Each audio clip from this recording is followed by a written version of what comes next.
Méditation du 24 septembre. Un homme nouveau. Mon âme bénit l'Éternel, que tout en moi bénisse son Saint-Nom. Psaume 103, verset 1. Joachim vivait une jeunesse assez désordonnée. Il était de la famille des Néandéens de Brême et au XVIIe siècle, cela voulait dire que son grand-père était très à la mode et avait changé son nom allemand. Neumann est un nom grec.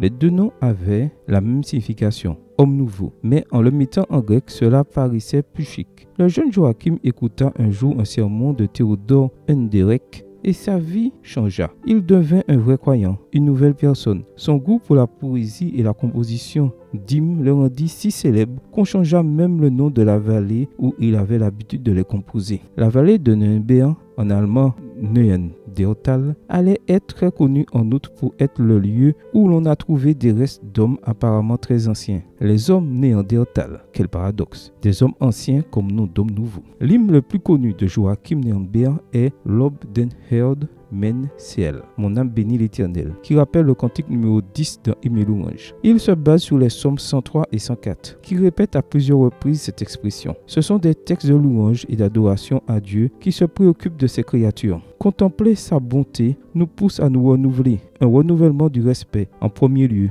devant sa grandeur, parce que non seulement il est créateur, mais aussi soutien des mondes et des créatures. Ensuite, un renouvellement de la reconnaissance, parce qu'il pardonne nos péchés, parce qu'il nous accorde des occasions de recommencer. Et enfin, parce qu'il nous renouvelle en tant que croyants, en nous donnant un esprit plus large et plus sage en faisant de nous des hommes nouveaux. Il y a quelques années, en voyage en Allemagne, j'ai eu l'occasion de passer par la vallée de Neuendeotal. J'ai remarqué que les hommes anciens avaient pris la place. Un musée, des centaines de touristes et des souvenirs de l'homme le plus primitif parlaient plus d'évolution que de Dieu. Ce lieu m'a semblé triste et lugubre. Quel dommage que l'esprit de Joachim ne se soit pas maintenu. Ce lieu où manque l'adoration, où le nom de Dieu n'est pas béni, finit par s'obscurcir. Nous avons cependant connu Dieu et nous sommes des personnes nouvelles. Nous suivons le commandement de Paul. À cause de votre conduite passée, de la vieille nature qui se corrompt par les convoitises trompeuses, être renouvelé par l'esprit dans votre intelligence et revêtir la nature nouvelle, crée selon Dieu dans une justice, une sainteté que produit la vérité. Éphésiens 4, versets 22 et 24.